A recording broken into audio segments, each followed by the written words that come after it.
This is a statement from Donald Trump, quote, "We have completed our very successful attack on the 3 nuclear sites in Iran," etc.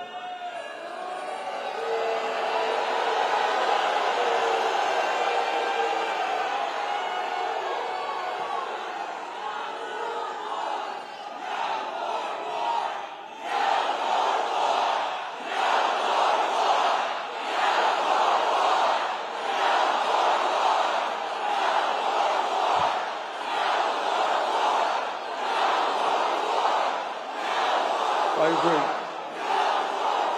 And I want to tell you something. Not only is this news that I've just heard this second alarming, that all of you have just heard, but it is so grossly unconstitutional. All of you know that the only entity that can take this country to war is the U.S. Congress. The President does not have the right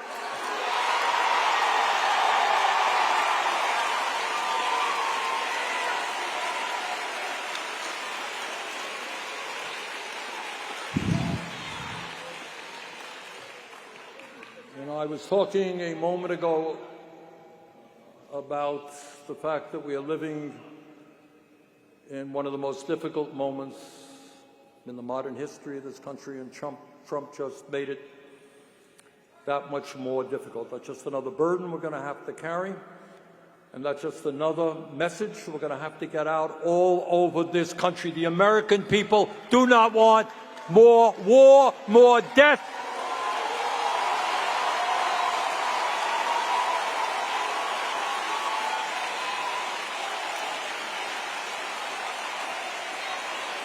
You know, it might be a good idea if we concentrated on the problems that exist in Oklahoma and Vermont, rather than getting involved in another war that the American people do not want. Let me just say this, that in the midst of all of what is going on, what is enormously important is that we do not give up on a vision of where this country must go.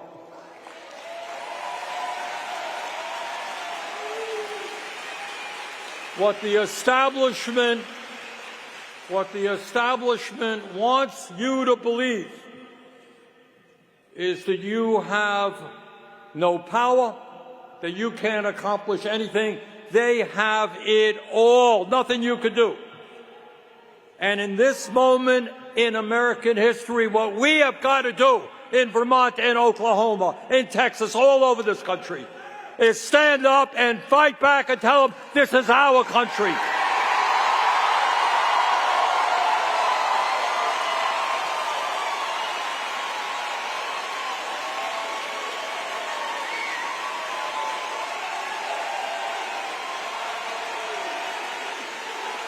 And I don't care if you are a progressive, a moderate, or a conservative. This country belongs to all of us, not just a handful of billionaires.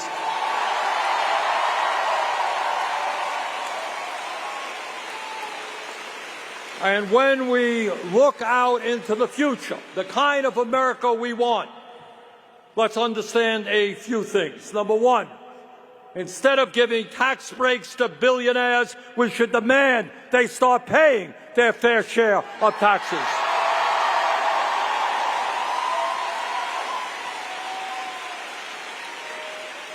No, we should not be throwing 16 million Americans off the health care they have. We should be doing what every other major country does, guarantee health care to all as a human right.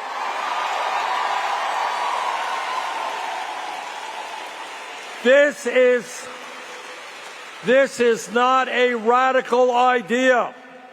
It exists in virtually every other wealthy country. The function of a rational health care system is not to make hundreds of billions for the drug companies and the insurance companies. It's to provide quality care to all.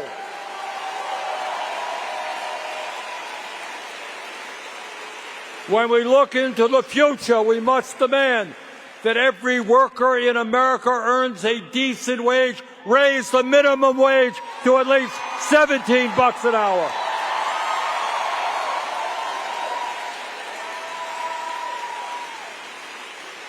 We can create millions of good-paying jobs by union jobs, by building 5 million units of low-income and affordable housing.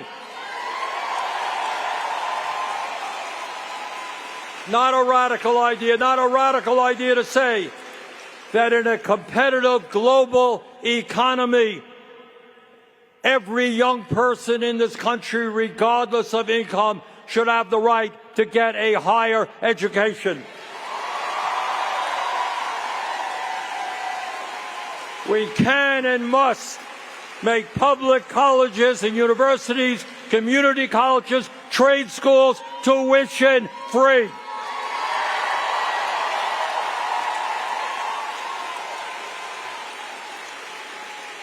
And when we talk about freedom, and many of my colleagues talk about freedom every day, well, what freedom means, among other things, is that every woman in this country has a right to control her own body.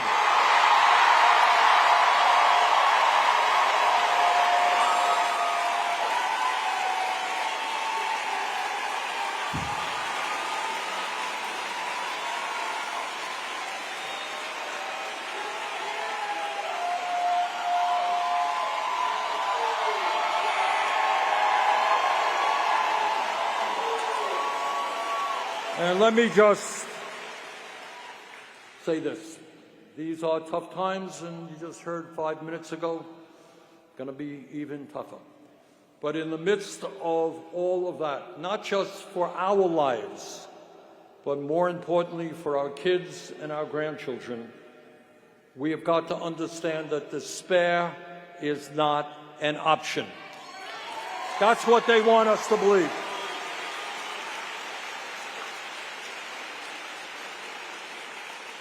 None of us have the privilege of hiding under the covers. The stakes are just too high. And I would like to remind all of you, a short history lesson, that throughout the history of this country, what we have always seen